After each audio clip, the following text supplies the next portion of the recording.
योगदान है। उन्होंने आपसे दिल्ली में जैसे हमने कहा तो आपसे बोली कि वहां आपको जाना है, इसलिए हम लोग अपनी नेता आदरणीय प्रियंका गांधी जी का भी बहुत ज्यादा आभारी है। महोदय, हम लोगों को उम्मीद पर आप खरे उतरे हैं। पूरा रायबरेली जनपद आपका हार्दिक स्वागत, वंदन, अभिनंदन करता है। कांग्रेस के जिला अध्यक्ष पंकज तिवारी जी, पूर्व विधायक अशोक सिंह जी, पूर्व विधायक अजय पाल जी, राष्ट्रीय सचिव हमारे सुशील पासी जी, रमेश शुक्ला जी, मनोज गुप्ता जी, सुधा द्विवेदी जी, डॉक्टर मनीष चौहान जी, अतुल सिंह जी, आप सबने हमारी समिति का पग पग पर सहयोग किया। आप सबका हृदय से आभार। बैसवारे की महान भूतियां जिनका आज सम्मान होना है, उसमें डीआईजी डॉक्टर तहसीलदार सिंह जी हैं, जिनका आपके द्वारा सम्मान किया जाना है। साहित्यकार रामनिवास यादव जी हैं, उनका आज आपके द्वारा सम्मान होना है। लखनऊ विश्वविद्यालय के प्रोफेसर सिद्धार्थ जी हैं, उनका आपके द्वारा सम्मान होना है। राणा साहब की भव्य अश्वारोही प्रतिमा का निर्माण करने वाले यशस्वी मूर्तिकार अमरपाल पाल जी का भी आप समस्त बैसवारा आपका स्वागत, अभिनंदन करता है। समिति के समस्त पदाधिकारी, विशेषकर संयोजक डॉक्टर राजेंद्र सिंह, आशापाल सिंह जी, राम अकबाल जी, पूर्णेन्द्र सिंह जी, बद्री विशाल द्विवेदी, राजकुमार जी व हमारे प्रधानाचार्य सत्येंद्र कुमार जी का, सभी सहयोगियों का बहुत बहुत आभार। आप सबका आभार व्यक्त करता हूं। जय हिंद, जय भारत, जय कांग्रेस। बहुत बहुत धन्यवाद आदरणीय अध्यक्ष जी। हाँ ठीक है। 1857 क्रांति के महानायक राणा बेनी माधव सिंह शंकरपुर की समग्र जीवनी पर केंद्रित एक पुस्तक का लेखन मेरे द्वारा, जिसका संरक्षण समिति के अध्यक्ष हरिचंद बहादुर सिंह जी ने किया है, उस पुस्तक का लोकार्पण माननीय मुख्य अतिथि महोदय से मेरा आग्रह है कि उसको कराने की कृपा करें। राणा बेनी माधव सिंह 1857 क्रांति के महानायक, उन पर एक पुस्तक का प्रणयन किया गया है। उसके मुख पृष्ठ का लोकार्पण आज के कार्यक्रम के मुख्य अतिथि और विशिष्ट अतिथि के कार्यक्रम से होना है।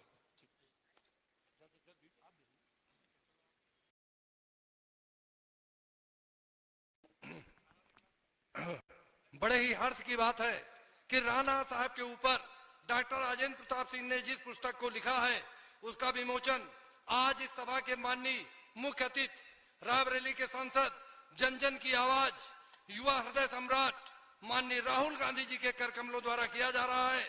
इसके आप सभी साक्षी हैं।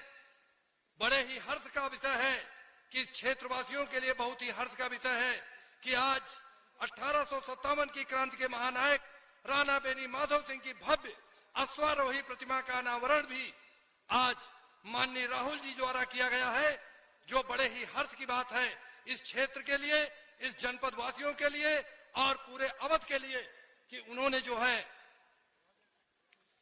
आज इस प्रतिमा का अनावरण किया है। बैसवारा साहित्य शौर्य की सरजमी है। आज के कार्यक्रम के मुख्य अतिथि माननीय 18वीं लोकसभा के नेता प्रतिपक्ष और रायबरेली जनपद के जनप्रिय सांसद राहुल गांधी जी के द्वारा बैसवारे की विभिन्न हस्तियों का स्वागत, अभिनंदन होना है। सम्मानित होने वाली अतिथियों में सबसे पहले राणा के वंशजों का अंतर्राष्ट्रीय स्तर पर संयोजन कर उन पर एक क्लब की स्थापना करने वाले हर्षित जी से मेरा आग्रह है। राणा के वंशजों को राष्ट्रीय अंतर्राष्ट्रीय फलक पर जोड़ने का कार्य आप कर रहे हैं। हर्षित जी को माननीय मुख्य अतिथि महोदय के कार्यक्रम से लाइए।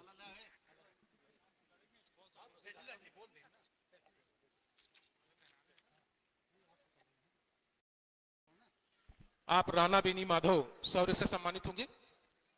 राणा बेनी माधव सिंह इसमें शौर्य सम्मान से आप सम्मानित होंगे।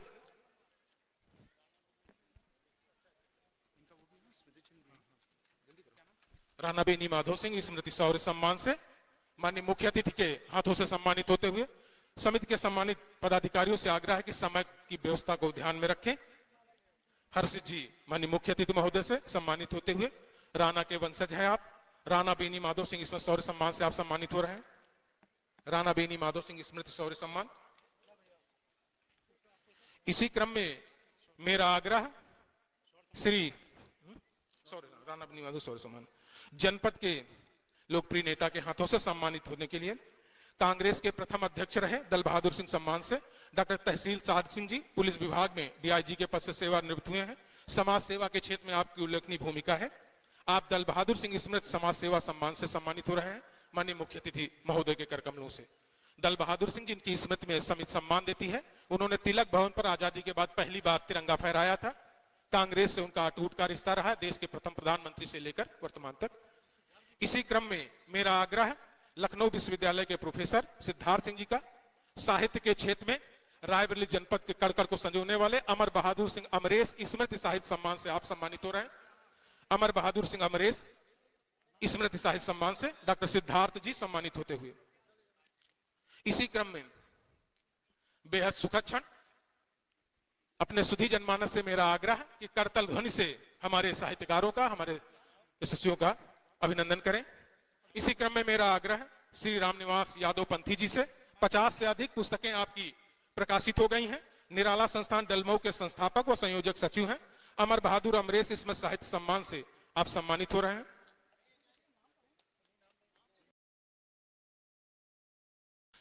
इसी क्रम में मेरा आग्रह है मूर्तिकार अमरपाल से राणा साहब की भव्य प्रतिमा के निर्माण में आपने जान लगा दी। एक सच्चे कलाकार को मुख्य अतिथि के हाथों से सम्मानित करवा के हम सभी लोग हर्ष का अनुभव करते हैं। राणा बेनी माधव सिंह स्मृति शौर्य सम्मान से आप सम्मानित होते हुए बहुत शानदार मूर्ति जिसका माननीय मुख्य अतिथि महोदय सराहना करते हुए अद्भुत प्रतिमा का निर्माण, अद्भुत शख्सियत, कलाकार की कला का स्वागत अभिनंदन माननीय मुख्य अतिथि महोदय द्वारा। इसी क्रम में मेरा आग्रह डॉक्टर चंद्र प्रभात सिंह जी, आप प्रबंधक हैं आधारशिला की। गांधी परिवार की एक बहुत पुरानी प्रतिमा आप माननीय मुख्य अतिथि महोदय को समर्पित करना चाहती हैं।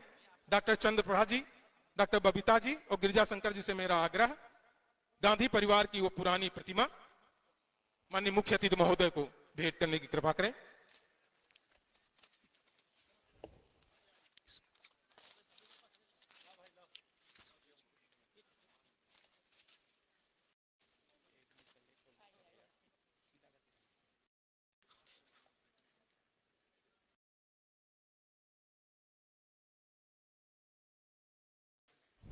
बेहद ऐतिहासिक क्षण, रिश्ते की बात हम लोग बराबर करते आए हैं।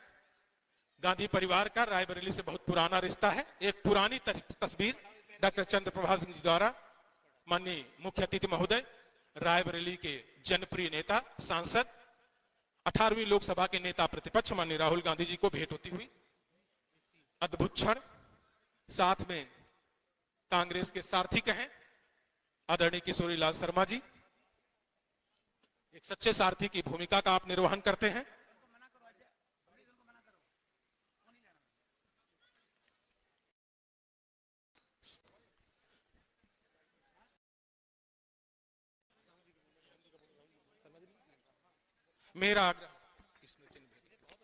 मेरा आग्रह माननीय मुख्य अतिथि महोदय नेता प्रतिपक्ष 18वीं लोकसभा व रायबरेली जनपद के लोकप्रिय सांसद माननीय राहुल गांधी जी अपने उद्बोधन से भैंसवाड़े के जनमानस को संबोधित करने की कृपा करें। आदरणीय राहुल गांधी जी, ये अत्यंत गर्व के क्षण, ऐतिहासिक क्षण जिनके हम सभी साक्षी हो रहे हैं।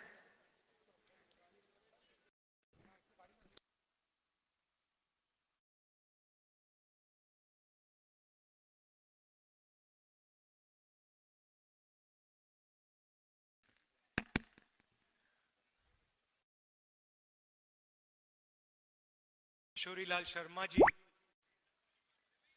हरचंद बहादुर जी, सत्येंद्र जी, सुशील पासी जी, जयपाल जी, अशोक सिंह जी, सुरेंद्र विक्रम सिंह जी, अतुल सिंह जी, राजेश यादव जी, डॉक्टर मनीष जी, स्टेज पे वरिष्ठ नेता, हमारे प्यारे कार्यकर्ता भाइयों और बहनों, प्रेस के हमारे मित्रों, आप सबका यहां बहुत बहुत स्वागत, नमस्कार।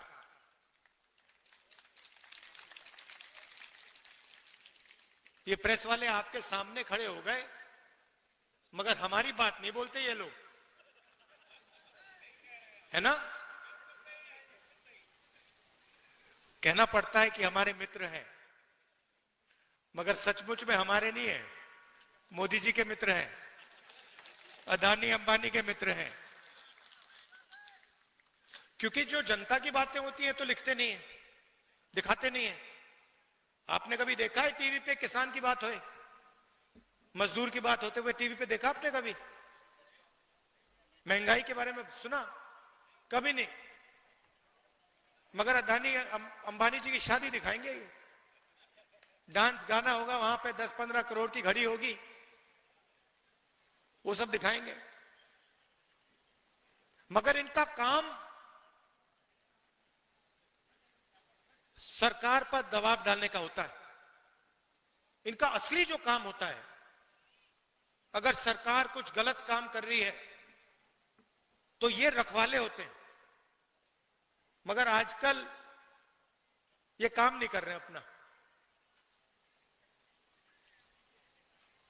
तो सबसे पहले मैं आपका स्वागत करना चाहता हूं।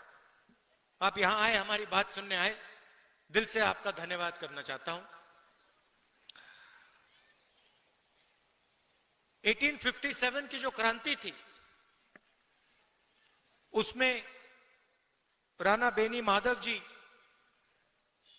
का जो रोल था और बीरा पासी जी का जो रोल था, उसको आज हम याद करते हैं। उनकी मूर्ति का उद्घाटन किया। और अभी मैं कह रहा था, जिन्होंने मूर्ति बनाई कहां है? लखनऊ से आए हैं। मैंने कहा कि बहुत सुंदर मूर्ति आपने बनाई है, तो आपका भी हम रायबरेली आपका धन्यवाद करता है।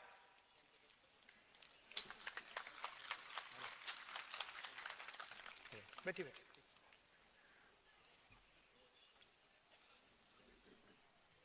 तो ये जो क्रांतिकारी काम किए थे, इसका नतीजा हमारा कॉन्स्टिट्यूशन, संविधान। ये सब लोग जो अंग्रेजों से लड़े, जिन्होंने अपनी जान दी, जेल में गए, संविधान के लिए लड़े, संविधान के लिए लड़े। और अगर हिंदुस्तान में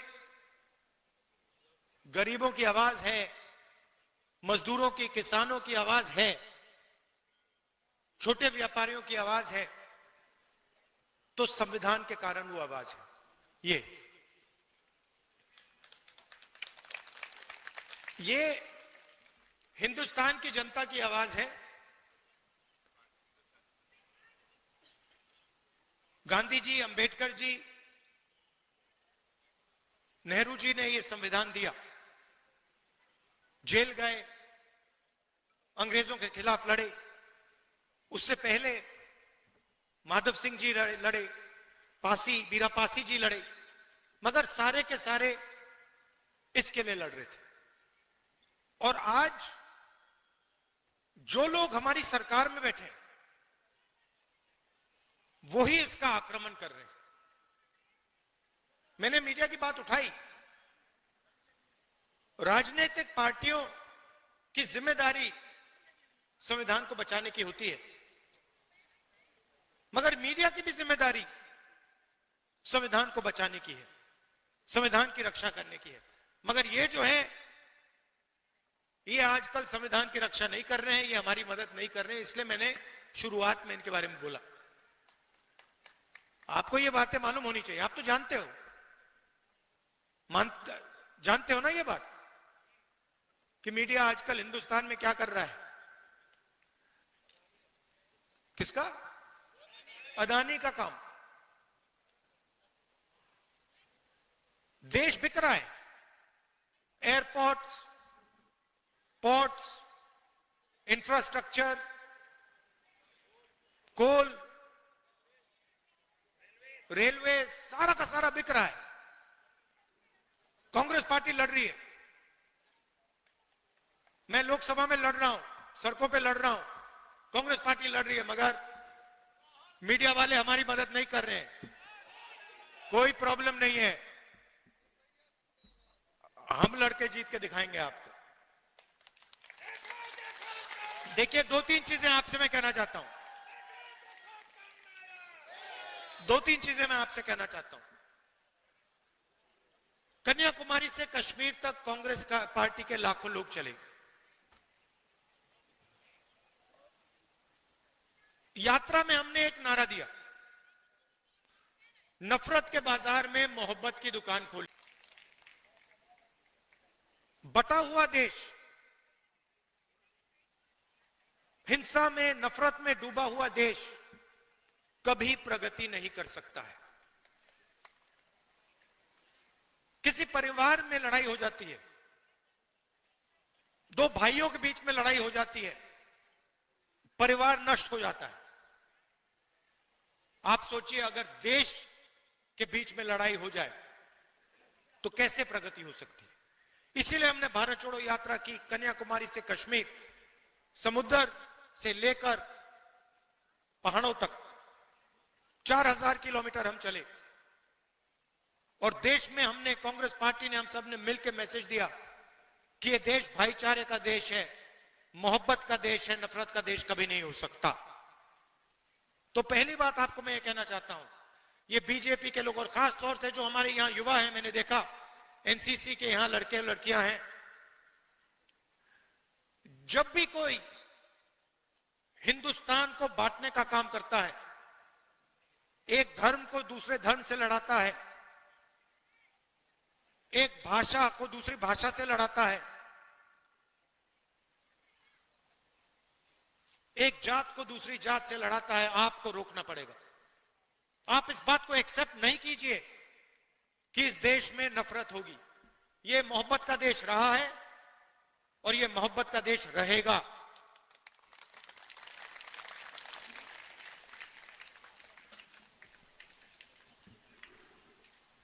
दूसरी बात, देश के सामने दो सबसे बड़े मुद्दे हैं। सबसे बड़ा मुद्दा बेरोजगारी। आज मैं युवाओं से बात कर रहा था, मैंने उनसे बोला, ऐसे टेंट में बात हो रही थी, मैंने उनसे पूछा, देखो, मैंने उनसे पूछा, देखिए आप लोग सब पढ़ाई कर रहे हो, आप डिग्री ले रहे हो, ठीक है, आपको डिग्री मिल गई, हाथ उठा के मुझे दिखाओ, आप में से कितने लोग सोचते हो कि आपको डिग्री के बाद रोजगार मिलेगा। 100 बच्चे थे, आपको मालूम है कितने युवाओं ने हाथ उठाया? एक ने।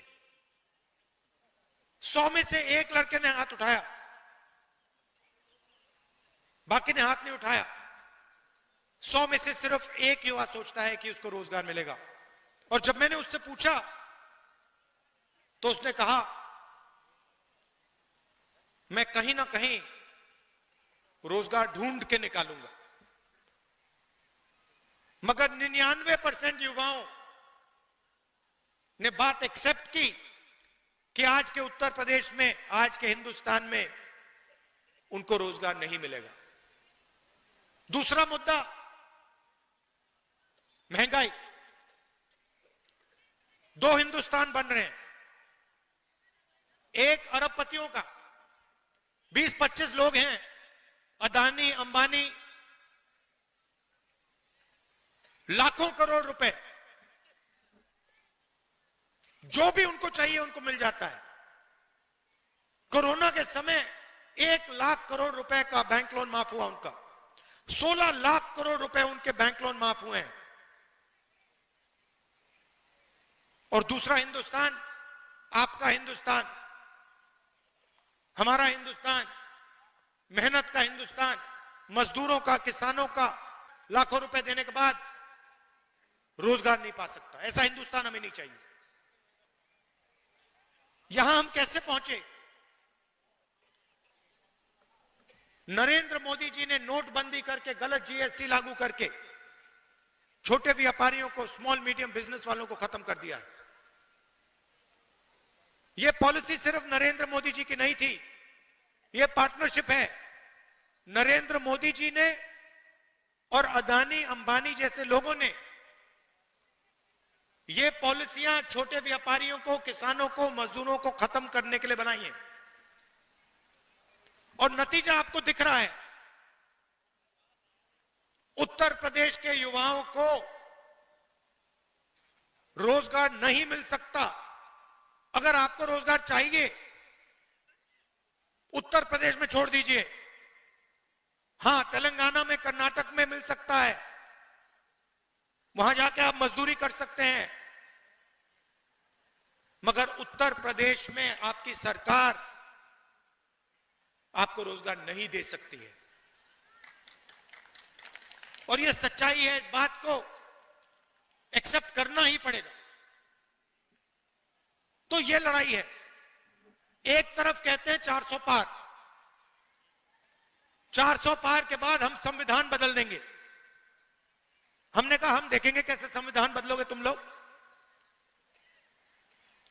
चुनाव के बाद मोदी जी ने संविधान यहां लगा दिया था।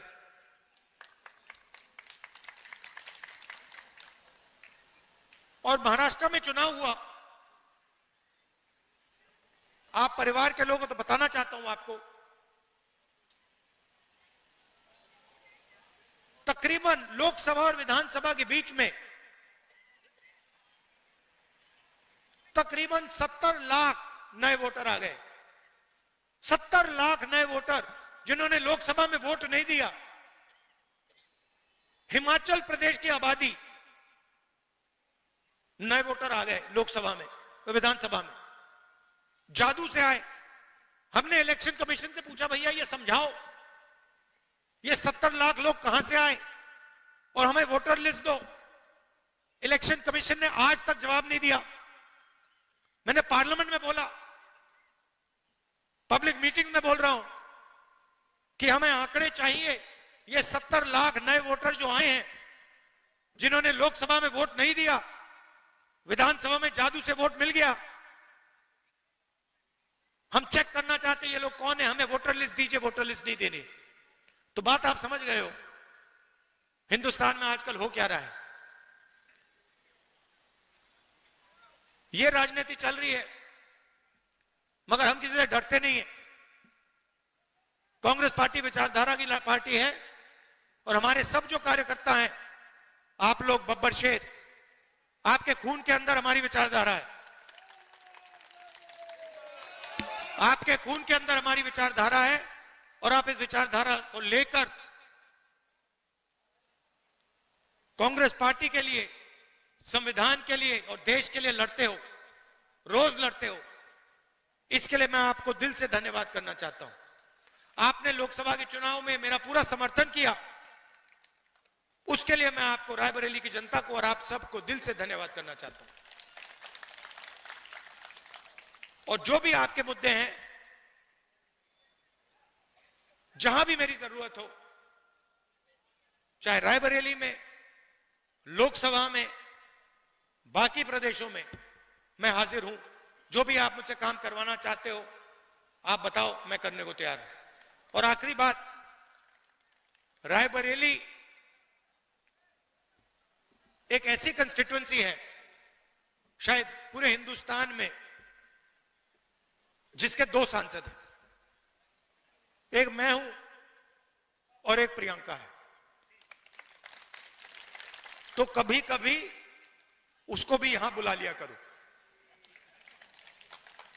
वो मुझे वायनाड बुलाती है, मैं जाता हूं। रायबरेली के भी वो सांसद हैं, उसको भी यहां बुलाया करो आप। बिल्कुल। और आप सबको बहुत बहुत धन्यवाद और मेरा प्यार। राजनीतिक रिश्ता नहीं है, पारिवारिक रिश्ता है हमारा। दिल से आपका धन्यवाद करता हूं। नमस्कार, जय हिंद। बहुत बहुत धन्यवाद आदरणीय जनप्रिय सांसद। कभी प्रगति नहीं कर सकता है किसी परिवार में लड़ाई हो जाती है, दो भाइयों के बीच में लड़ाई हो जाती है, परिवार नष्ट हो जाता है। आप सोचिए अगर देश के बीच में लड़ाई हो जाए तो कैसे प्रगति हो सकती है। इसीलिए हमने भारत छोड़ो यात्रा की, कन्याकुमारी से कश्मीर, समुद्र से लेकर पहाड़ों तक 4000 किलोमीटर हम चले और देश में हमने, कांग्रेस पार्टी ने, हम सब ने मिलकर मैसेज दिया कि ये देश भाईचारे का देश है, मोहब्बत का देश है, नफरत का देश कभी नहीं हो सकता। तो पहली बात आपको मैं ये कहना चाहता हूं, ये बीजेपी के लोग और खास तौर से जो हमारे यहां युवा हैं, मैंने देखा एनसीसी के यहां लड़के लड़कियां हैं, जब भी कोई हिंदुस्तान को बांटने का काम करता है, एक धर्म को दूसरे धर्म से लड़ाता है, एक भाषा को दूसरी भाषा से लड़ाता है, एक जात को दूसरी जात से लड़ाता है, आपको रोकना पड़ेगा। आप इस बात को एक्सेप्ट नहीं कीजिए कि इस देश में नफरत होगी। यह मोहब्बत का देश रहा है और यह मोहब्बत का देश रहेगा।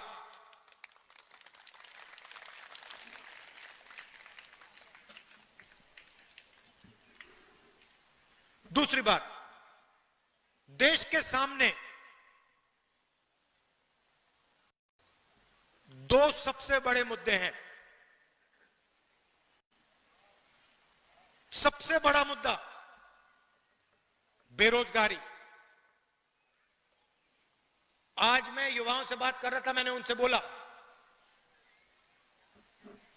ऐसे टेंट में बात हो रही थी, मैंने उनसे पूछा, देखो, मैंने उनसे पूछा, देखिए आप लोग सब पढ़ाई कर रहे हो, आप डिग्री ले रहे हो, ठीक है, आपको डिग्री मिल गई, हाथ उठा के मुझे दिखाओ, आप में से कितने लोग सोचते हो कि आपको डिग्री के बाद रोजगार मिलेगा? 100 बच्चे थे, आपको मालूम है कितने युवाओं ने हाथ उठाया? एक ने। 100 में से एक लड़के ने हाथ उठाया,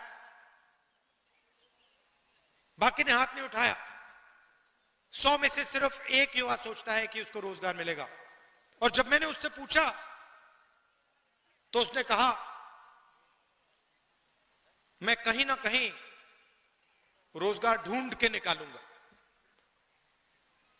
मगर 99% युवाओं ने बात एक्सेप्ट की कि आज के उत्तर प्रदेश में, आज के हिंदुस्तान में उनको रोजगार नहीं मिलेगा। दूसरा मुद्दा महंगाई। दो हिंदुस्तान बन रहे हैं, एक अरबपतियों का, 20-25 लोग हैं, अदानी अंबानी, लाखों करोड़ रुपए, जो भी उनको चाहिए उनको मिल जाता है। कोरोना के समय 1 लाख करोड़ रुपए का बैंक लोन माफ हुआ उनका, 16 लाख करोड़ रुपए उनके बैंक लोन माफ हुए हैं। और दूसरा हिंदुस्तान, आपका हिंदुस्तान, हमारा हिंदुस्तान, मेहनत का हिंदुस्तान, मजदूरों का, किसानों का, बेरोजगार युवाओं का हिंदुस्तान। हमें ये दो हिंदुस्तान नहीं चाहिए, एक हिंदुस्तान होना चाहिए। अगर वो सपना देख सकते हैं तो आपको भी सपना देखना चाहिए। ये नहीं कि अंबानी का बेटा, अदानी का बेटा जो भी सपना देखना चाहता है देखता है, और किसान का बेटा प्राइवेट यूनिवर्सिटी में मेहनत करने के बाद, लाखों रुपए देने के बाद रोजगार नहीं पा सकता। ऐसा हिंदुस्तान हमें नहीं चाहिए। यहां हम कैसे पहुंचे? नरेंद्र मोदी जी ने नोटबंदी करके, गलत जीएसटी लागू करके छोटे व्यापारियों को, स्मॉल मीडियम बिजनेस वालों को खत्म कर दिया है। यह पॉलिसी सिर्फ नरेंद्र मोदी जी की नहीं थी, यह पार्टनरशिप है। नरेंद्र मोदी जी ने और अदानी अंबानी जैसे लोगों ने ये पॉलिसियां छोटे व्यापारियों को, किसानों को, मजदूरों को खत्म करने के लिए बनाई हैं। और नतीजा आपको दिख रहा है। उत्तर प्रदेश के युवाओं को रोजगार नहीं मिल सकता। अगर आपको रोजगार चाहिए, उत्तर प्रदेश में छोड़ दीजिए। हां, तेलंगाना में, कर्नाटक में मिल सकता है, वहां जाके आप मजदूरी कर सकते हैं, मगर उत्तर प्रदेश में आपकी सरकार आपको रोजगार नहीं दे सकती है। और यह सच्चाई है, इस बात को एक्सेप्ट करना ही पड़ेगा। तो यह लड़ाई है। एक तरफ कहते हैं 400 पार, 400 पार के बाद हम संविधान बदल देंगे। हमने कहा हम देखेंगे कैसे संविधान बदलोगे तुम लोग। चुनाव के बाद मोदी जी ने संविधान यहां लगा दिया था। चुनाव के बाद मोदी जी ने संविधान यहां लगा दिया था।